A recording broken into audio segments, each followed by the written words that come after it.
Good evening, lovers of hip joints.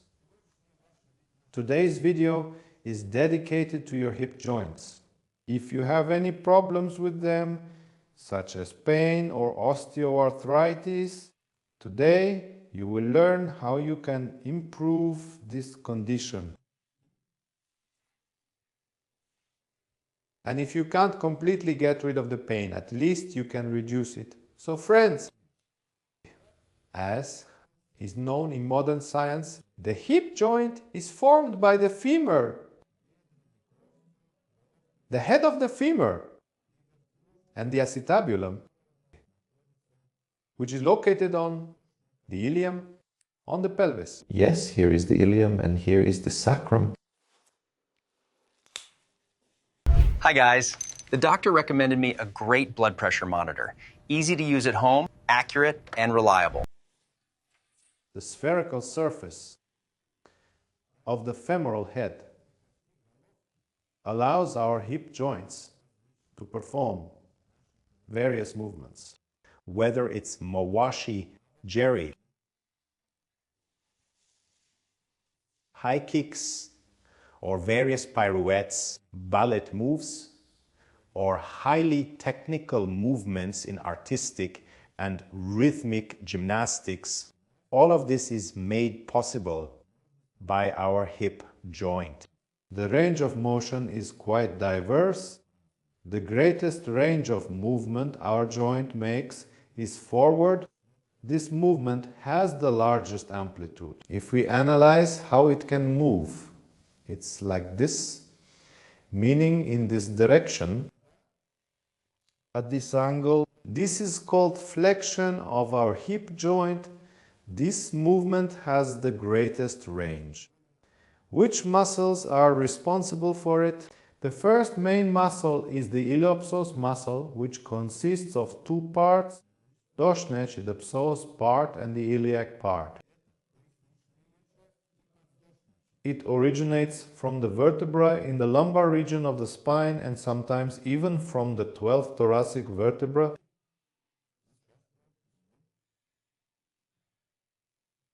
The lumbar muscles serve as attachment points and it attaches to the femur. When it contracts, these two attachment points come closer together, resulting in this kind of movement.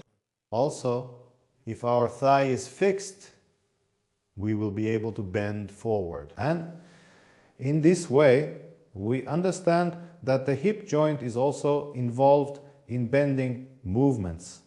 Can you imagine? All these movements are also made possible by the hip joint. So that's the first thing. And it's not just one muscle, the iliopsoas. Next we have the quadriceps muscle, which also participates in this movement. Specifically in this lifting motion, the quadriceps muscle, namely the rectus femoris, which is part of the quadriceps, is more involved. They perform some other movements as well, but mainly all the lateral muscles stabilize this entire movement, making it smoother. The posterior muscles also act as stabilizers, as antagonists for the reverse movements we need to act. After lifting the leg, what's next? Most likely, we'll lower it down. Or what else can we do? We can just keep standing like that. Who knows? There was this one old man in India, I don't remember his name. About 20 years ago, he raised his hand like this and held it up, and he said, "I won't lower this hand until I die, and let my hand be raised in honor of some Indian deity." He said it. So that's why he raised his hand and never lowered it. I watched him for decades. He slept, ate, and lay down all the time with his hand raised. That's his fate. If anyone knows, comment what happened to him. Later he couldn't lower his hand anymore because his joint, not just the shoulder joint, but first the elbow too, and here as well, got used to that position. Then, eventually, it all just turned into solid bone. So, what's up with him. Or maybe he himself is watching this video. How are you doing, Radza? Let us know. Write to us. Is your other free hand still working? If you haven't raised it yet, how do you sleep? I'm curious. Is it just me? Or do you have a really long bed? Or are you just short? How are you living? How are you doing? Watching. If you do exercises for that hip joint, write about your impressions too. So, friends, we have the rectus muscle and the iliopsoas. Now, the next movement is the opposite.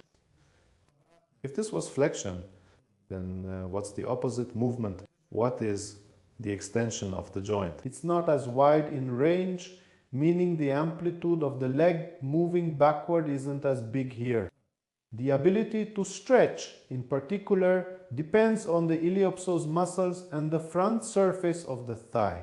But also, well, this movement itself is not very developed, and that's what makes it so. As well, several muscles are involved. First is the gluteus maximus, and the gluteus medius also takes part in this movement to some extent. So this movement here, this is what we have. It's hip extension, moving the thigh backward. Extension of the hip joint, and then the gluteus maximus muscle. Muscles at the back of the thigh perform the main movement, ili. Which of the muscles on the back of the thigh are you familiar with today? Dear viewers, of course, that's the biceps femoris, the two-headed muscle of the thigh. Many have heard that athletes and bodybuilders have it on their arms, and you have it too, but in a very rudimentary, embryonic state. But theirs is powerful and developed. There's one on the leg too, both they, and you have a biceps femoris.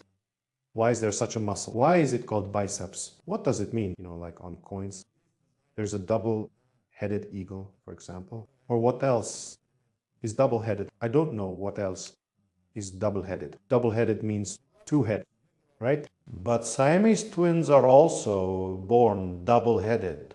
And this muscle was also born double-headed. What does it mean? There can be two neighboring muscles. A muscle has a tendon and a belly. This is a normal single-headed muscle. And here are two neighboring muscles right next to each other. Let's say, both with a belly and a tendon. Here it attaches somewhere to the bones and the biceps. Imagine it's like one muscle here, but actually it's two different muscles. But here they are like Siamese twins. They fuse together here, and it turns out they join together, merge into one muscle, and attach with a single common tendon. Actually, if you think about it this way,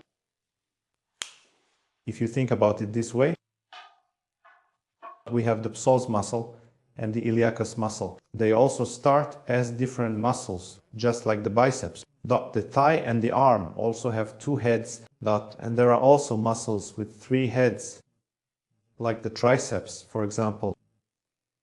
And here, it's the same thing. They attach with a common tendon.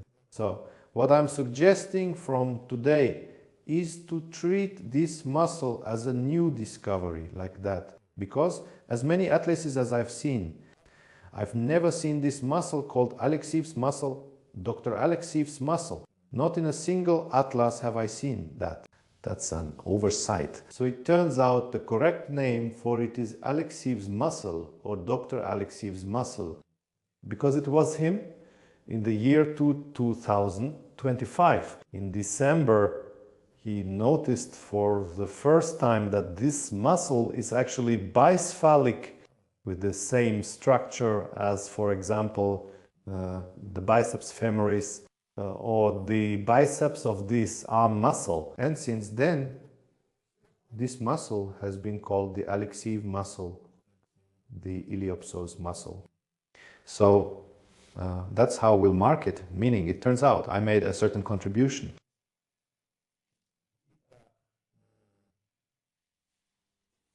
So we stopped at the muscles of the back of the thigh, the biceps femoris, and two more muscles, the semitendinosus and the semimembranosus. Many muscles still only have anatomical names, but for example, like Alekseev's muscle, the iliopsoas muscle, there are many other free unexplored places, meaning there are still many discoveries to be made. Well, in short, I suggest we start naming muscles after ourselves little by little, so that our names will be preserved for centuries. Because film is not eternal, so after some time, we won't be able to watch this video anymore. But our last names will be preserved in the muscles, the back of the thigh, the semimembranosus and the semitendinosus muscles. Next, the following movement is abduction to the side, like this, to the side. This movement, when we do it, also doesn't have a very large range of motion. If we do the movement in isolation in the joint, we can lift it higher, but then other muscles will get involved.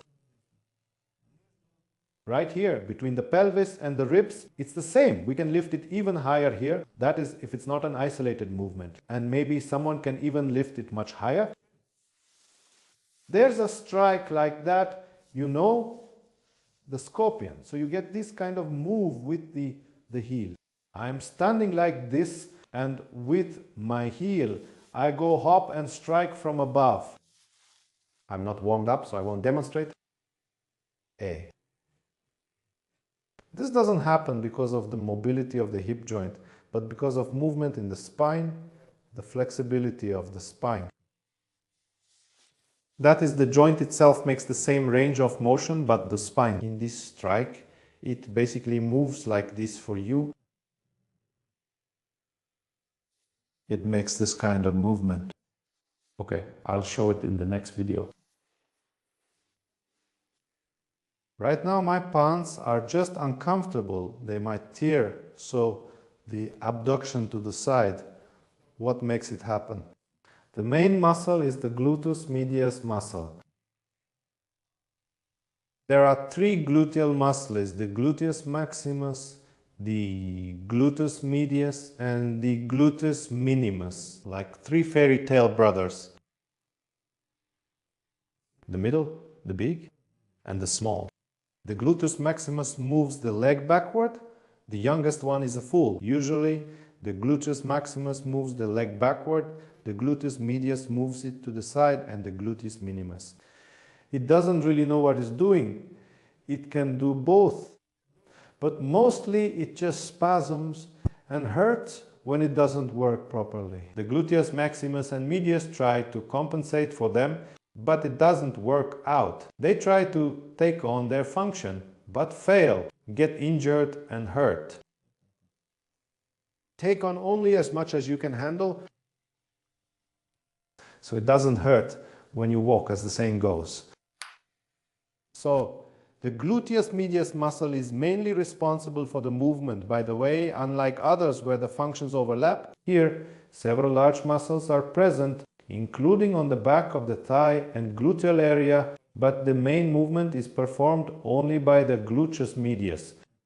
A very small muscle. Right here there's also a small thin muscle called the tensor fascia lata, the fascia lata of the thigh.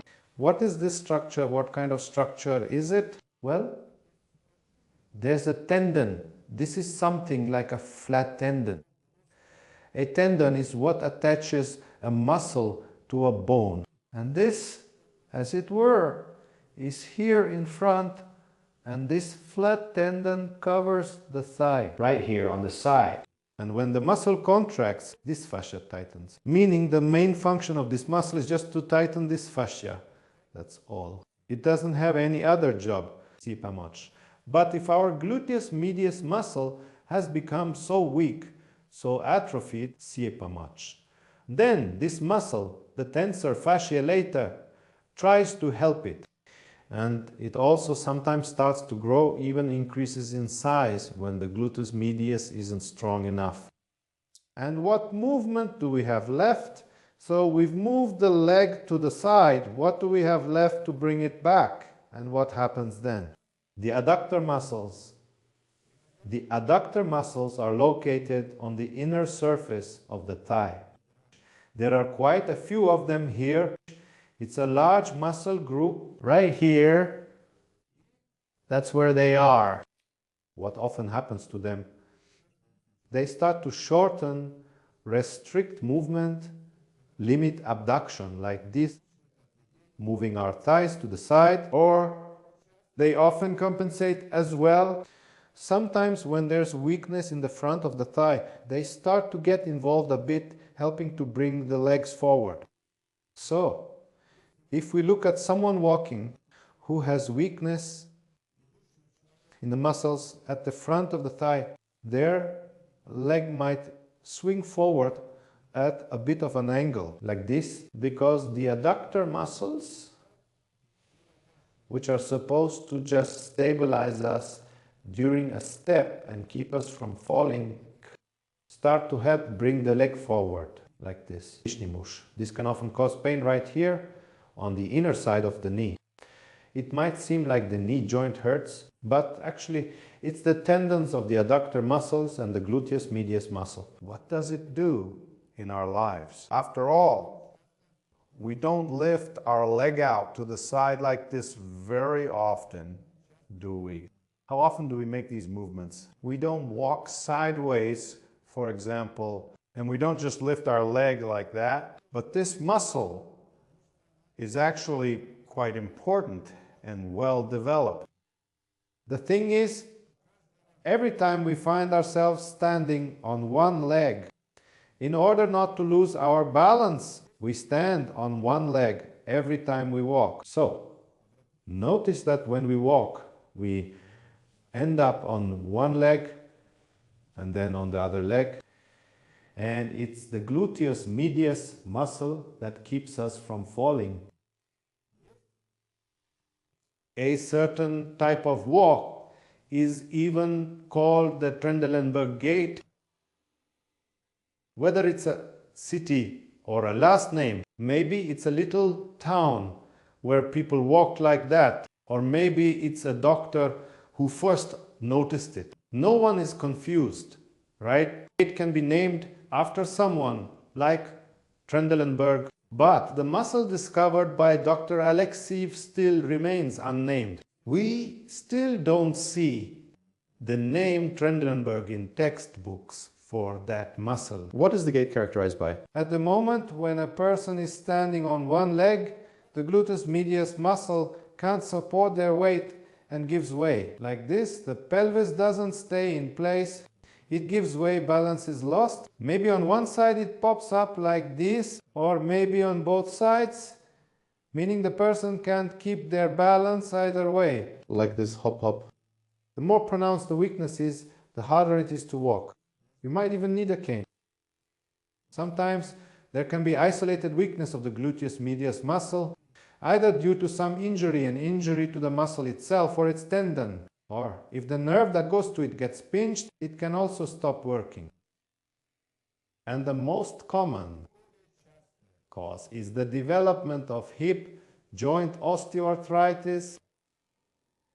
And the first stage of osteoarthritis is just the narrowing of the joint space. For example, if you come in with complaints of pain in the hip joint area, you'll be sent for an X-ray, magnetic resonance imaging, or computed tomography scan, and they'll find it there. Well, let's say there's a slight narrowing of the joint space, even though you had both the right and left sides done, and they're the same.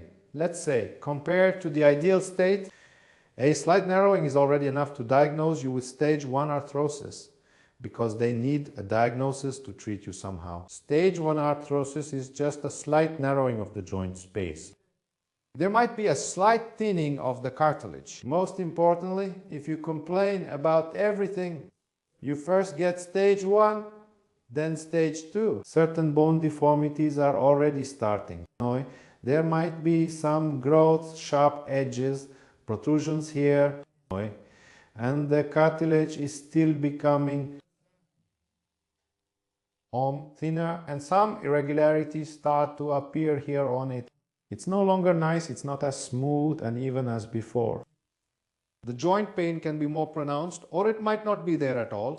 So sometimes you can have stage 2 osteoarthritis without any pain, and then the deformity gets even worse. A complication can be in the form of aseptic necrosis. What is that? Inflammation occurs inside the bone itself. Inflammation due to impaired blood supply, and the bone becomes soft. It softens and the head near the femur gets deformed. And surgical treatment is hip joint replacement. The joint gets deformed. Bone growth becomes so severe. The joint space becomes so narrow. Sometimes it even fuses together. Here, two bones have nearly fused, which is called joint ankylosis. Two bones with a joint have fused into one. Ankylosis. So, friends, what can we do to stop this? In 99% of cases, this whole process starts with weakness of the gluteus medius muscle. It's this muscle that's often responsible for the development of hip joint arthrosis. It's because of it that the joint surfaces start to come closer together, and then the gluteus maximus, iliopsoas, and piriformis muscles also get involved. It can even start to limit mobility at other angles. But what else can it do? Not all movements yet. We've discovered there are still more, it turns out. It can rotate like this, inward and outward, making this kind of movement. See here, it can't turn like that, but it can rotate like this, you see. If you look at the foot and the knee, it can turn this way and this way. The joint's round shape allows this kind of rotation. What does this do? Which muscles? Are several muscles working at the same time here? That's the gluteus maximus, the piriformis.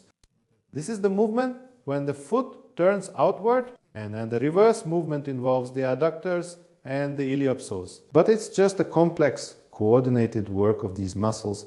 It's not done by some separate muscles, except for this particular rotation. But the piriformis muscle works together with the gluteus, so if it's just the gluteus alone, it's like this. But if it's like this, then that's the piriformis muscle. You see, this rotation is done first, and then the gluteus starts working. So, friends, now as the first step, since your gluteal muscles are no longer new. How old are you? You've got quite a bit of mileage. You've got a significant number of years. You know how much already, how old your gluteal muscles are, your middle gluteal muscles. And as for the mileage, you don't even know. All of you have your mileage rolled back. That's why you take massage balls, just one to start with, X. And you work through this whole area of your middle gluteal muscle between the trochanter of the femur and this bump here. What is it? The iliac tuberosity. You work through this whole part, the middle gluteal muscle, and underneath it there's also the small gluteal muscle. It might happen that you massage it, it seems like everything is fine, but after a while suddenly it's like you never massaged it at all. It hurts even more. Does that mean you've reached the middle? Oh, I mean the small gluteal muscle. What? I'm standing here talking. I should show it better, right? We take the ball, stand near the wall like this, and start looking for painful spots. As if you're a private detective, like you're an investigator searching, finding, and punishing. Justice is ruthless toward the trigger point. You commit a trigger point. What is that? It's a painful area in the muscle, a spasm that doesn't obey your will. You tell the muscle to relax, it relaxes. To tense, it tenses. But the trigger point, it's always tense. Regardless of your will, and your task is to find it, press on it, thereby restricting blood flow to it. And under the influence of hypoxia, it relaxes. So we work through this whole side area in the front and a little bit right here. You'll hit the tensor fasciae latae muscle right there. Often, pain right here, in this spot, occurs while walking, and many people perceive it as pain in the hip joint. In reality, it's just the tensor fasciae lata muscle. Here it is like this. So they don't touch the trochanter, it's in front of it and hurts, but it turns out it's just a muscle. Fine. Then there's the gluteus maximus muscle, which is further back. You place it right here between the gluteus muscle. So basically work through all of this, wherever your glute is, all these areas.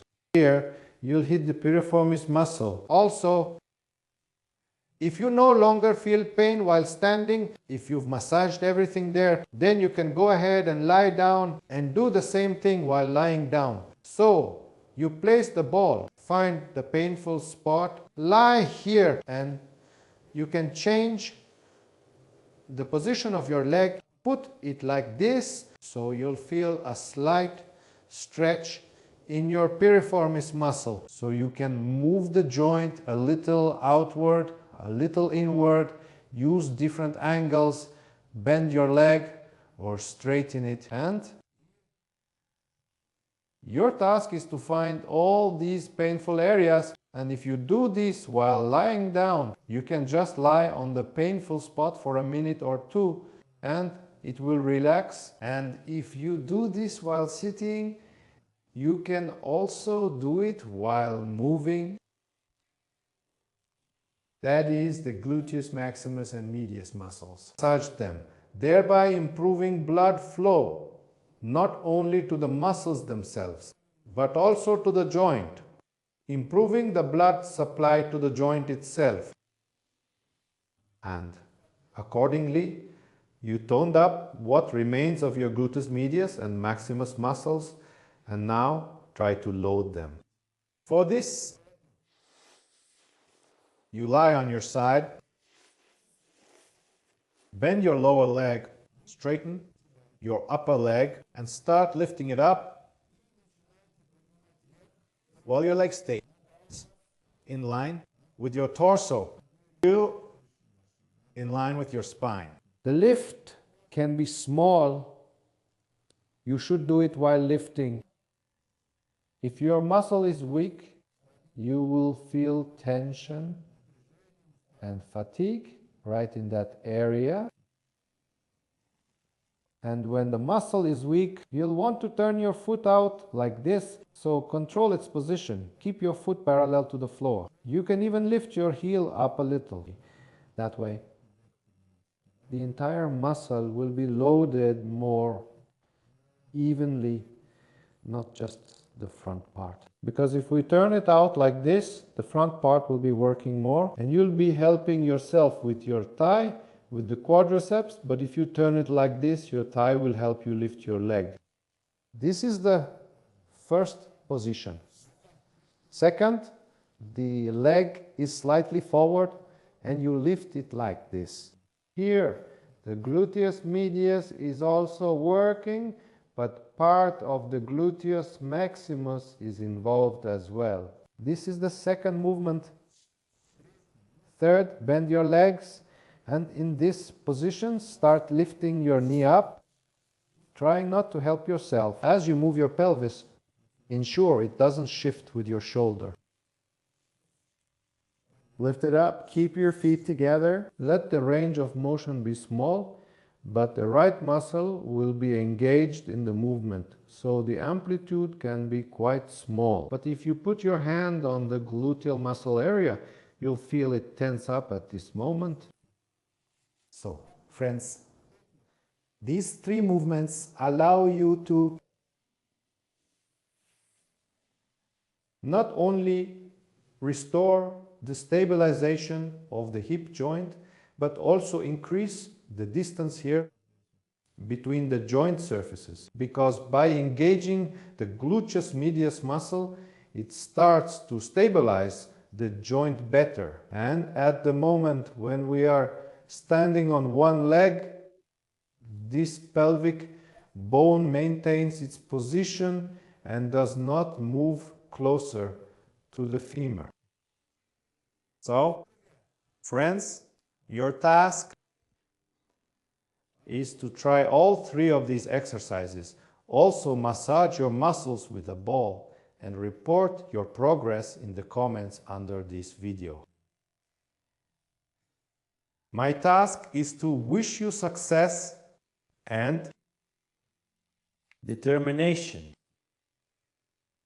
So I'm not saying goodbye to you, I'm just saying see you later until we meet again. Friends, until new episodes.